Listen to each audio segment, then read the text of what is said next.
everyone, and welcome to another podcast. I'm afraid I'm in the office today, as for the last few weeks, every time I try and get down on the river, I'm just washed out with all this rain. The levels are so high, I just can't get on. So I'm going to have a look back at 3 of my favourite podcast memories from this year. And as soon as the conditions allow, I'll be back on the river recording a winter grayling fishing podcast. But I'm going to go back now to my trip up to Scotland, fly fishing for salmon on the River Dee.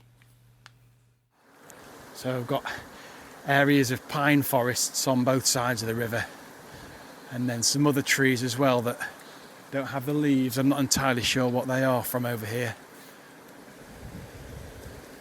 But we were watching yesterday the pine forests, and the gillies have put a few little feeders out there, and watching the red squirrels coming and feeding, moving around, and the woods are beautiful, really are beautiful. There's obviously a shoot in there as well. There's plenty of pheasants knocking about. And just over on the far bank on the south beat now, I can see some other anglers making their way through the trees. Gilly behind them, just showing them where to fish. And as I'm moving down my bank, I'm now getting to an area where there's some reinforcement work being done on the bank, and it's just created a little ledge.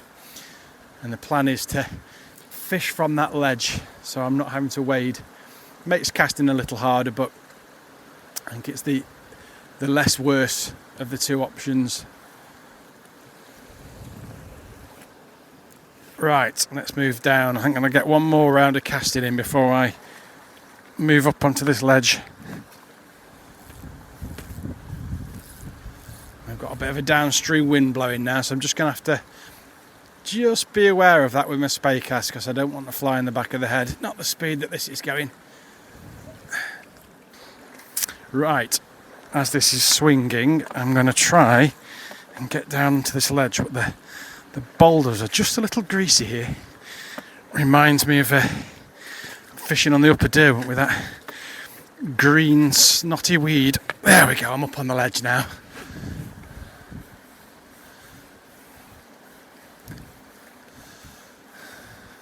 The only problem from fishing up on a bank is that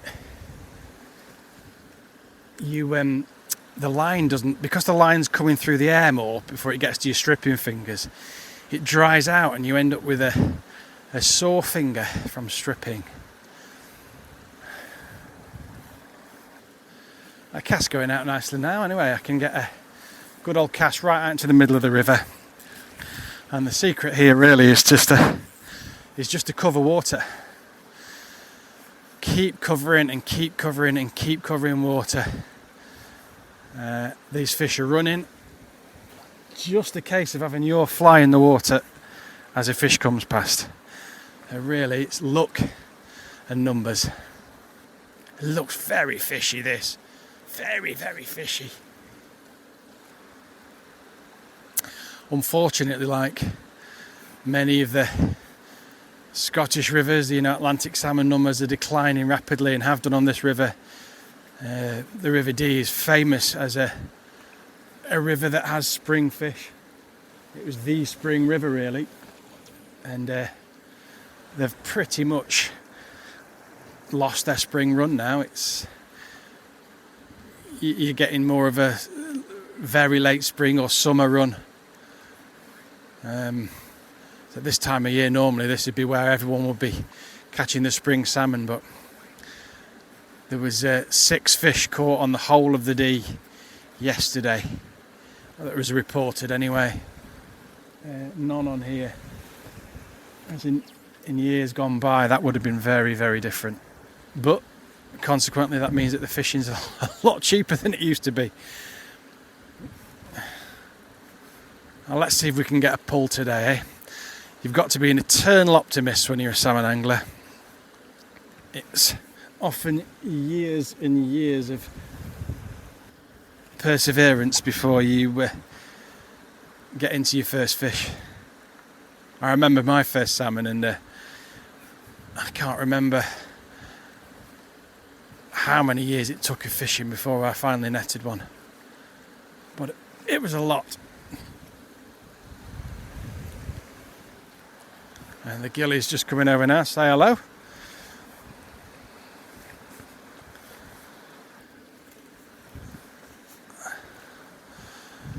Well, the gillie's just been over just to check I'm okay and just tell me which other pools to fish on my way down. And he's reinforced what I was just thinking, was this looks like such a fishy piece of water. And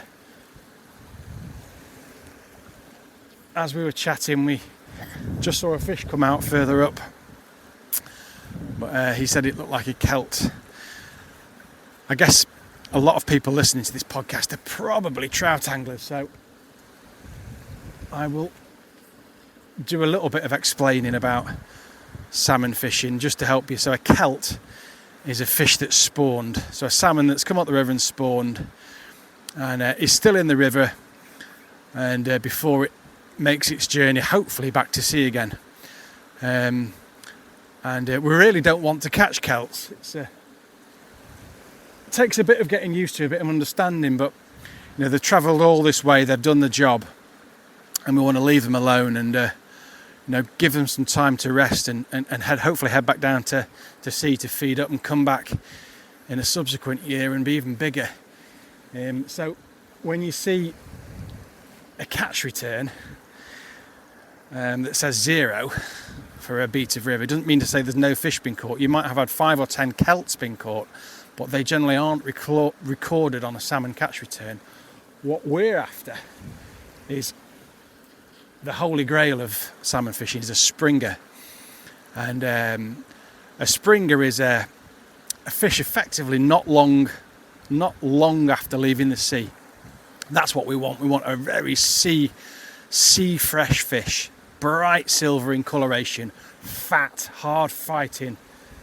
And they're entering the river pretty much all the time, although they will have peaks and troughs depending on where you are in the country.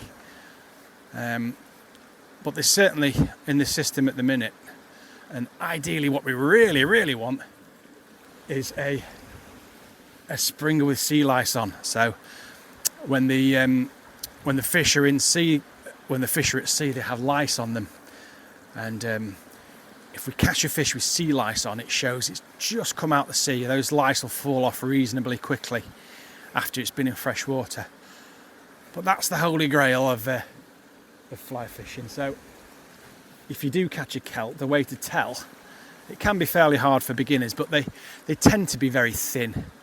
So almost long, thin fish, whereas a spring salmon will have a definite oval quality to it, a real fit, fat, muscly look to it.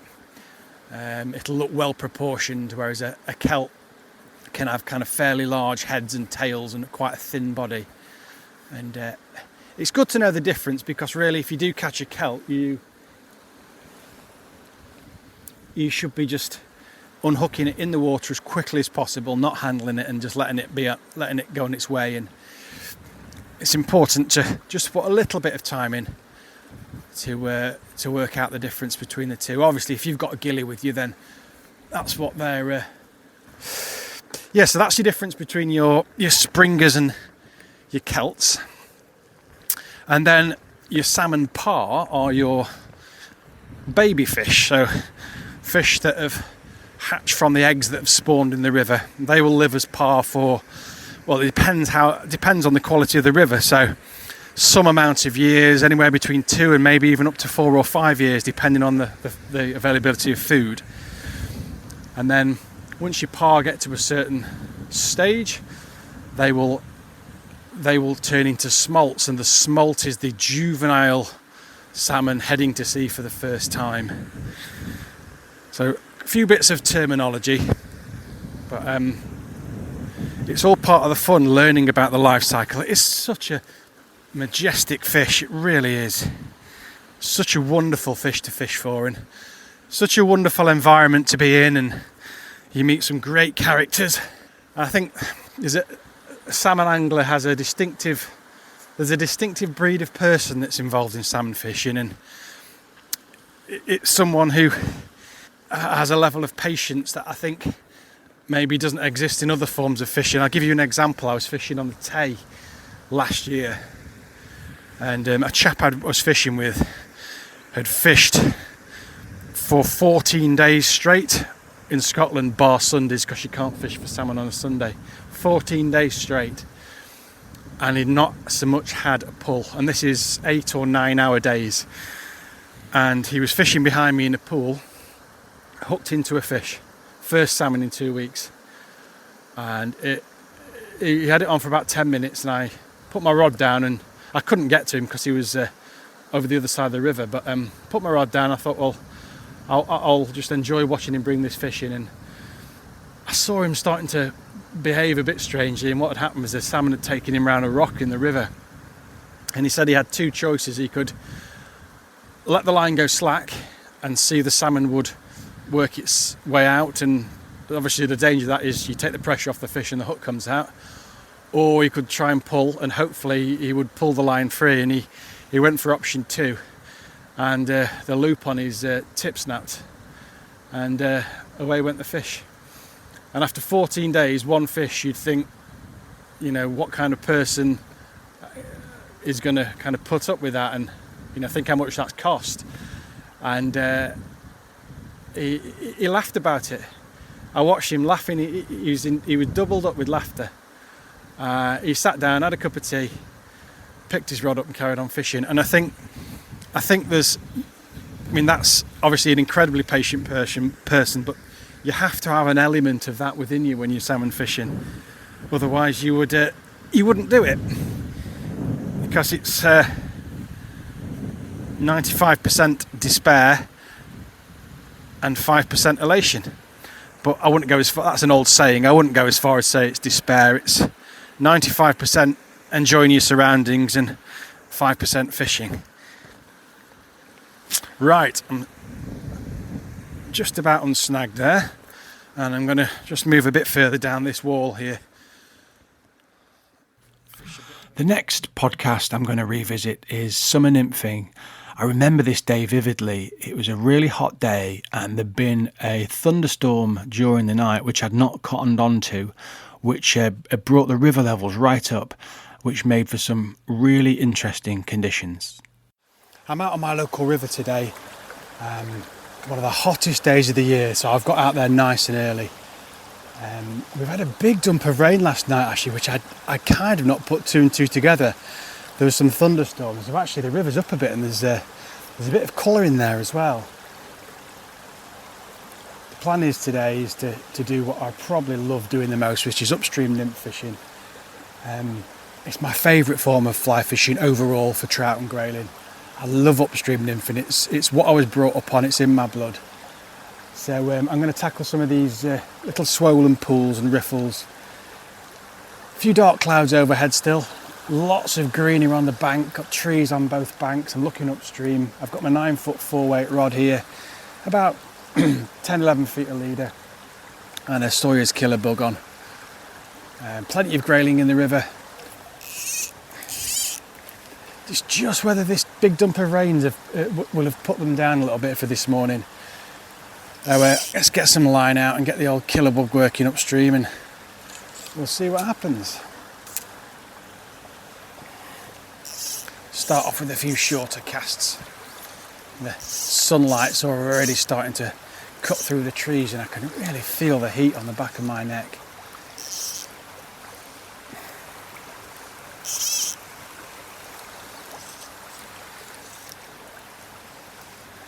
Very, very hot night last night.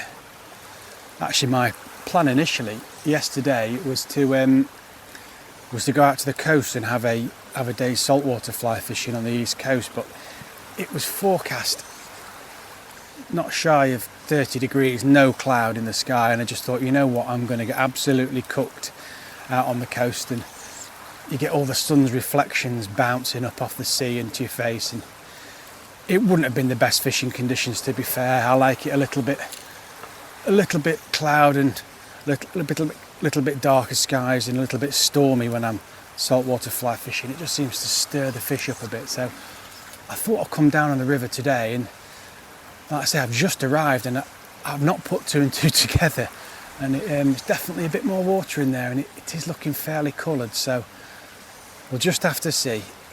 I'm casting upstream probably, 15, 20 feet, including my leader. Just letting that fly tumble back down. I've put some grease on my braided connector, high vis braided connector, greased up, and if a fish takes, I'll see the line stop and strike into it. Like I say, this is the style of fishing that I was brought up on as a child, and I know a lot of anglers, fly anglers, love their dry fly fishing, and don't get me wrong, I do love dry fly fishing, but upstream nymph fishing on these fast northern streams, and that's where my heart is really. Right, I just keep stepping upstream, put a few into this slacker water on the left. There is a bit of visibility in the water. It's not like drinking chocolate, but it is definitely coloured, and it's just whether, if the river's still rising, it might have put the fish down. So normally I'll guarantee some fish fishing up here.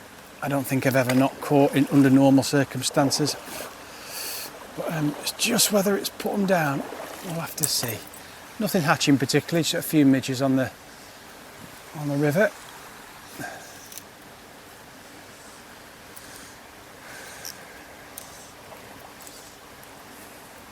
I've had some of my best days nymphing in slightly coloured water, but it's normally as the river's fining down from a flood, as it's losing its colour and the fish just come back on the feed.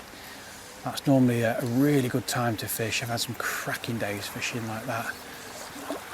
And I honestly don't know whether this river's still coming up or it's going down. So it could go either way, I think, today. It could go either way. Let's move up a touch more. I'm still at the bottom of the pool of this run really. I've not really got into the riffle. There's one tongue of current that's moving down the right bank just under some of the vegetation. So I'm probing that with my nymph.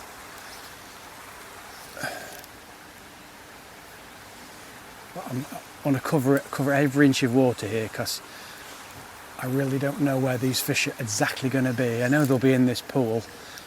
I'm not sure where under these water conditions. So I want to try and cover the water almost like a grid. Overhanging trees on the right bank and some nice rocks, vegetation, and lots of cover for the fish, which is good.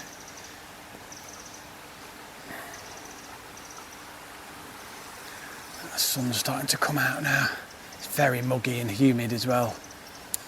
River's probably about 25 to 30 feet across here, maybe a bit less actually, maybe 20. I'm rubbish at judging distances of rivers. Right, we're into what I would consider the hot spot now under normal circumstances, and that's just as the pool is speeding up behind the riffle. But they could be anywhere. They could be right up in the shallows at the top of the riffle.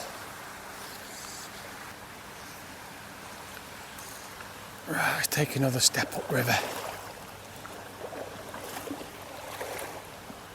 And the sky's just darkening a bit. There's still some hazy cloud around, which is nice. Not got the full force of the sun on me just yet, and just occasionally sun pokes through a gap in the cloud, and it's very hot. It certainly didn't get below 20 degrees last night. Just fishing with a single nymph today. I often fish with a single nymph. Occasionally I'll fish with a couple, but mainly on rivers that I don't know as well. On rivers where I know what's going on, I've been fishing for a while, I often just fish a single fly. I enjoy the simplicity of it really.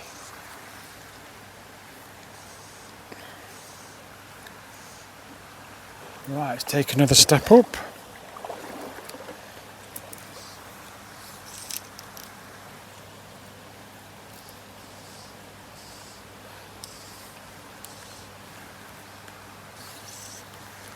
So hopefully if the weather behaves itself a bit better, I'm going to head out to the coast next week and do a saltwater fly fishing podcast from out there. Just getting the tide times right as well, because the mark I'm going to fish on the fly is better at low tide. So I want a low tide at a reasonable hour of the day, not too early, not too late. It's a 2-hour drive for me, so I think it's looking alright for next week, so hopefully fingers crossed. Right, I'm probing away, keep moving up this pool. We've got the water really speeding up now. Now I'm just approaching what would probably be classed as kind of the bottom of the riffle section, just about to enter the riffle, and not had a take yet. Keep moving on up. Like I say, they could be right at the top of this. There we go. That was a double take. I took it and then took it again. It's a grayling this. I can feel that, by the way. It's twisting round. Let's try and get you in the net, shall we, fella? There we go. Into the net she goes. Nice grayling, about £0.5 pound, something like that. My final podcasting memory of this year was a little trip I had fly fishing for pike. As any regular listeners will know, I like to fly fish for lots of different species.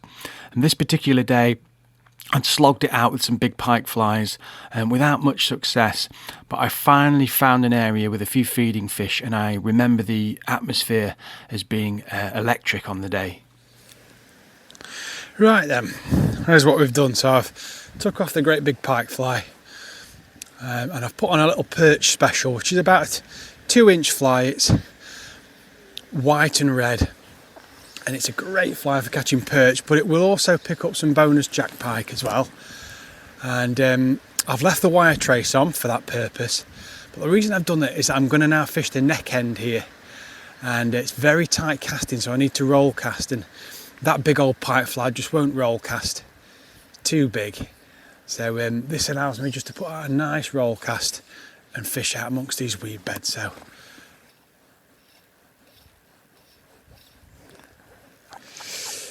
right, nothing around that weed bed, so I'll wind in and head further down to the neck end, and I'd like to get, if possible, get down right where the river comes in. Well, I've got my shorts on and I've come right down to the neck end, and I've just had to get through a load of nettles, and I have to say they have stung me fairly badly. Right, well, I've made it down to the neck end, and now it's just, can I actually get out to get a cast in, or is it going to be too muddy?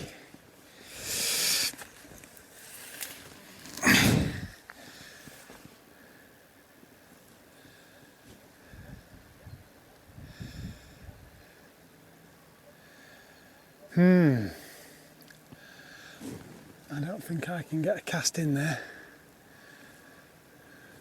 I think it's too muddy to get out there.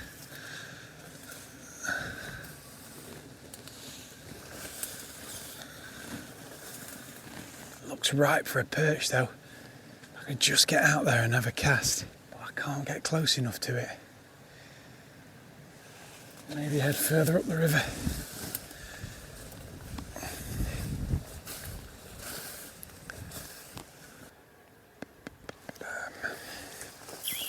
It's a shame. I can't get close enough to the water to have a cast. It's very shallow, and muddy, and it means I can't just get to where I need to be. I think I'm going to have a walk back now. Right, never mind. Let's try and get back up without going through those nettles. Oh dear.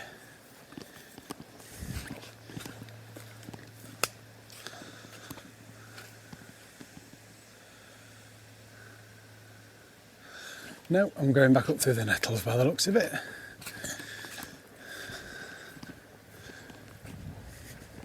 If I'd only got my wellies on, I put my walking boots on today.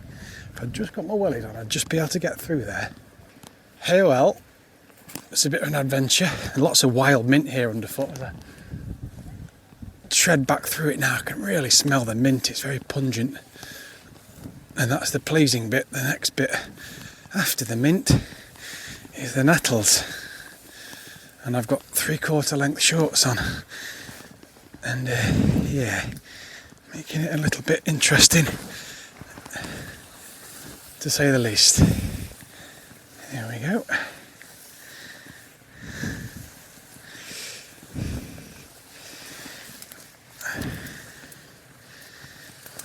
Ow, ow, ow, ow.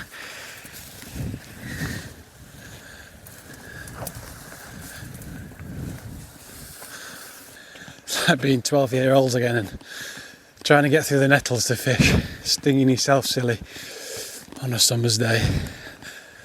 Right, back along the path. I'd love to get down here for a cast, but I cannot see a way down.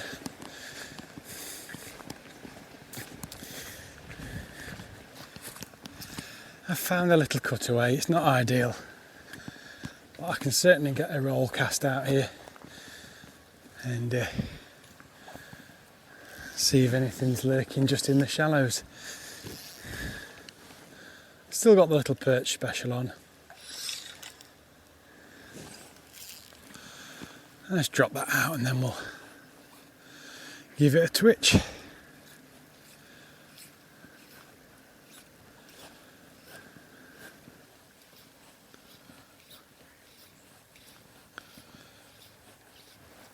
Yes, here we are. We're in. What we got here? Little jack pike. Perfect. Lovely. He's only small, a pound or so.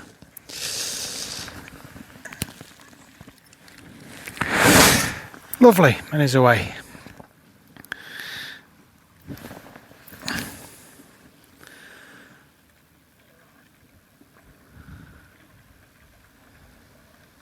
He's gone.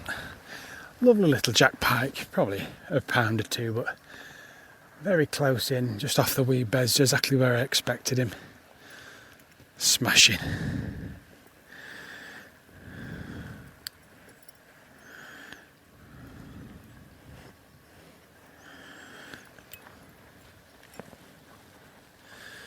Right, let's try and get another one now. Perfect. Just perfect. I was hoping at first it'd be a nice big perch, but hey ho. He was only, 2 foot off the bank, that fella, and I was stripping quite quick as well. It's quite a nice spot here. I can actually just cast parallel to this weed bed, and there's a lot of cover next to trees as well. It looks prime for little pike and perch here.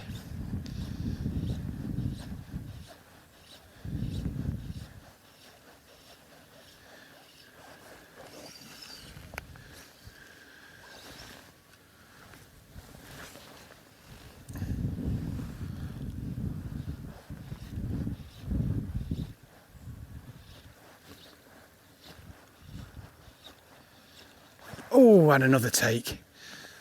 We found some fish at last. That was a good old pull, that one. Exactly the same spot I cast into as well there. Really good pull. Oh, there's a big old pike here. I don't know what it's doing. There's a big pike just swum past me, taking almost gulps of air. I don't know if it's sick. But it's come past me, gulping air off the surface, and then disappeared. How strange. Well, I've definitely found some fish anyway.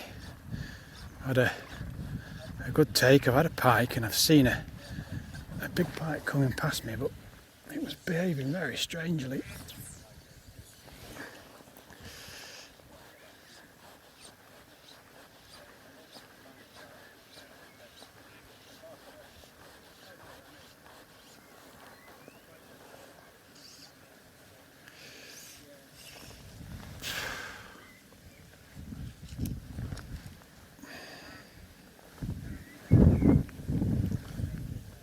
Very strange. Can't get over that fish. I wonder what it was doing. I wonder if it was a bit sick. I'm stripping this right over the weed bed now.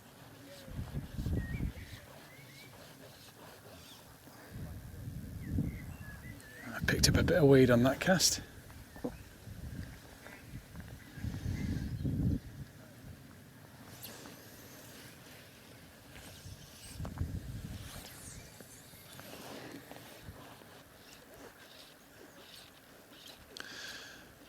So I'm getting this roll cast out just fine, and it feels nice and fishy now. It feels like there's a chance for another take or two, so stick it out a bit longer. It's a little cutaway in the bank, and almost I'm enveloped by trees above me and to the sides as well, but there's a looks perfect here, and I can just almost do a little jump roll cast just to tap it out, and just because I've changed flies to this smaller one, it's enabling me to do it now. Nice bit of fishing. I think I'll have another 5 minutes here and then have a potter back, see if there's anything else I fancy on the way back, and then probably call it a day for today. Nice to get one more. Oops, wind's getting up again. Let's go back to this little weedy bit here.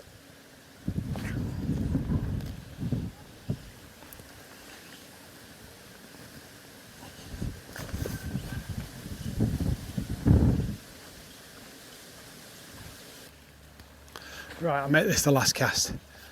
Another fast strip over the wee bed, and then I'll start wandering back.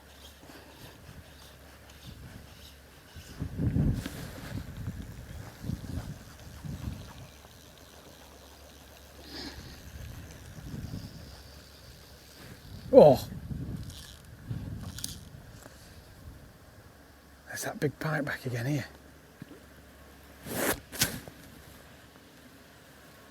It's come up and taking gulps off the surface. I think it's sick. If you're looking at it, it looks a bit, looks like it's got a bit of fungus on the back. I don't want to catch that, so I think it's a poorly fish. I'm going to actually pull my fly out here. I don't want to attempt catching that. It'll do it no good to be caught. So I'll leave that one in peace and head back down. It might get better over time, but doesn't need to be caught, that fish. Right. Well, thank you so much for listening, and I hope you enjoyed revisiting those podcast memories from this year as much as I did. I'll be back on the river recording a winter grayling fishing podcast as soon as conditions allow. In the meantime, for our premium fishing flies, please visit us at shop.peaksflyfishing.com, or for our fly fishing lessons, it's www.peaksflyfishing.com. Thanks for listening. Bye bye.